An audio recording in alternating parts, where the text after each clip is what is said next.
Et vous nous rejoignez sur Radio J, nous sommes en direct comme tous les matins. Dans quelques instants, Christophe Barbier et son invité Arthur Delaporte, député PS du Calvados. Bonjour messieurs. Bonjour Ilana. Et ravi de vous retrouver, ravi aussi de retrouver notre troubadour Nicolas Rafale comme chaque lundi. Bonjour Nicolas. Non, Ilana, n'insistez pas. Je ne parlerai pas ce matin de la pièce dans laquelle joue Christophe. Mademoiselle Chanel en hiver, actuellement au Théâtre de Passy, à 21h, fut-elle excellente? Merci, non, je n'en Nicolas. parlerai pas.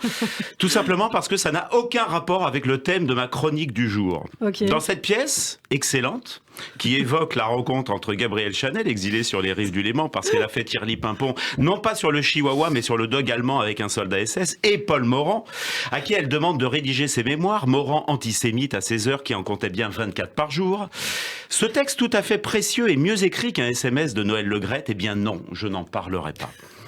Car ce texte, Mademoiselle Chanel en hiver, merveille d'intelligence qui permet de redécouvrir un Christophe Barbier au sommet de son art, au Théâtre de Passy du mercredi au samedi à 21h et le dimanche à 16h, 01 47 17 22 83, semble ignorer totalement la préoccupation actuelle de nos concitoyens en n'abordant jamais, par exemple, le problème de l'avenir du Parti Socialiste qui angoisse pourtant terriblement les Français et dont l'adage fameux « socialo saoulé, urne bourrée » semble s'être à nouveau confirmé la semaine passée. Pas plus qu'il n'évoque d'ailleurs la brûlante question des retraites, ou alors une retraite momentanée, mais Chanel et Morand reviendront, je parlais de la retraite, la vraie. Cette pièce, c'est Macron à Barcelone, un scandale de non-alignement avec la réalité que vivent les Français chaque jour. Les gens actuellement mettent pour une partie d'entre eux la clé sous la porte, ce qui mécaniquement n'est pas possible, ou alors avoir vraiment un espace important entre la porte et le sol. Mais enfin, si la porte ne laisse aucun jeu entre sa partie basse et la partie la plus haute du sol, aucune clé ne peut être glissée sous la porte, ce qui n'a rien à voir non plus avec le président de la Fédé de rugby, à la limite une mallette de cash. Enfin bref, je sais plus ce que je raconte. À aucun moment ce texte, Mademoiselle Chanel en hiver au Théâtre de Passy à 21h, ne parle du report de l'âge légal, aucune allusion aux critères de pénibilité. Chanel a gagné des millions avec son numéro 5. Quand on pense que 2% de la fortune des milliardaires aujourd'hui en France suffirait à absorber cette réforme, la plutocratie plutôt que la ploucocratie. On le savait, les milliardaires ont profité de la pandémie, les Français du pain de mie. Ouais, la semaine dernière, Michel Sardou était 1 heure sur BFM. Il revient là. Il a dit « Ah là, j'en pouvais plus. Moi aussi, j'ai connu la pénibilité. Ben, qu'est-ce que vous croyez ?» et tout. Non, quel toupet. Michel Sardou, c'est un peu le vieillon que t'oses plus inviter à Noël, à qui tu resserres jamais un deuxième martini. Qu'est-ce qu'il balance? Mais il est moderne. Vous voyez ce que c'est que l'Oxfam? Oui, l'Oxfam. Ouais. Bon, Confédération internationale d'ONG qui s'attaque à la pauvreté, aux inégalités. À la fin, imaginez Michel Sardou qui chante ça. Dans un voyage en Macronie, entre Barcelone et Paris, j'ai imaginé, avec un peu de complexe quand même, que je recalculais mes trimestres. Il m'en manquait 77 pour ma retraite.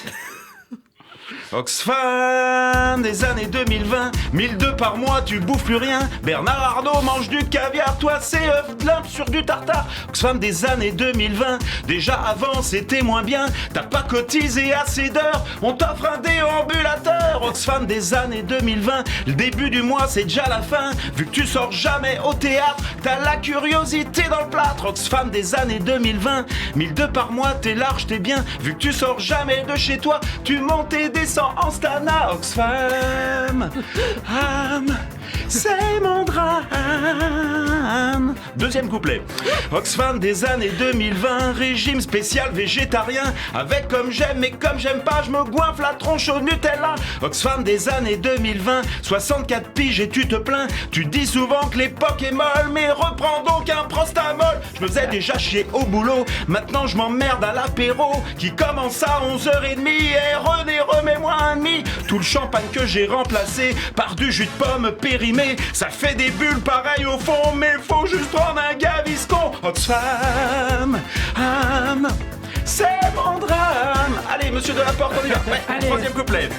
partir à 64 ans. Mais oublie pas ton fixe aux dents, c'était déjà pénible au travail. Avec ma femme là c'est du rail. D'ailleurs en parlant du rail, SNCF je dis bye bye. 50 c'est quand conduire des trains, plus pénible Barbier le matin. 1% des gens les plus riches, 99 sans artiches. Toutes ces pétasses chez Vuitton. Mais franchement dans quel monde vit-on? Mépriser à fond le système, accéder au pouvoir suprême, s'installer à la présidence et de là emmerder la France. Oxfam. Merci beaucoup Nicolas Raphael.